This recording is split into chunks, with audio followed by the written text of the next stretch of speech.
మీకు 2500 ప్రజలకు 2500 రూపాయలు మహిళలకు రావాలంటే, తులం బంగారు రావాలంటే, స్కూటీ రావాలంటే, 4000 రూపాయలు పెన్షన్ రావాలంటే, రైతు భరోసా రావాలంటే, ఉద్యోగులకు డిఏలు రావాలంటే, రిటైర్ అయినటువంటి వ్యక్తులకు ఉద్యోగస్తులకు మీ బెనిఫిట్స్ రావాలంటే, లోకల్ బాడీలో ఒక్క రూపాయి కూడా కాంగ్రెస్ పార్టీ ప్రభుత్వం కేటాయించలే.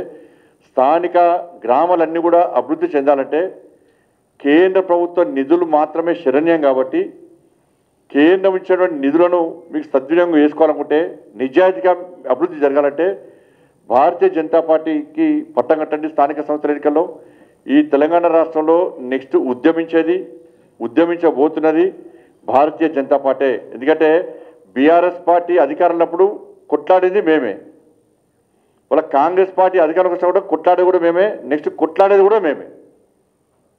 దాన్ని గుర్తించి ఇవాళ భారతీయ జనతా పార్టీని ఆదరించాల్సిందిగా అందరికీ విజ్ఞప్తి చేస్తూ, కష్టపడి పనిచేసేటువంటి కార్యకర్తలకు, మాకు ఓటేసినటువంటి ప్రతి ఒక్కరు కూడా హృదయపూర్వక ధన్యవాదాలు తెలియజేస్తూ ముగిస్తున్నాను.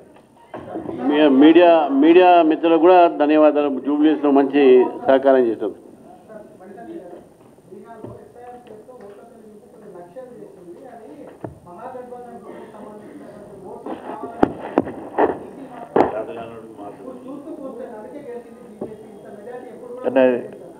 ఇప్పుడు ఇంతకుముందు మహారాష్ట్రలో జరిగింది, హర్యానాలో జరిగింది, కాంగ్రెస్ పార్టీ గదే అయిపోయింది కదా.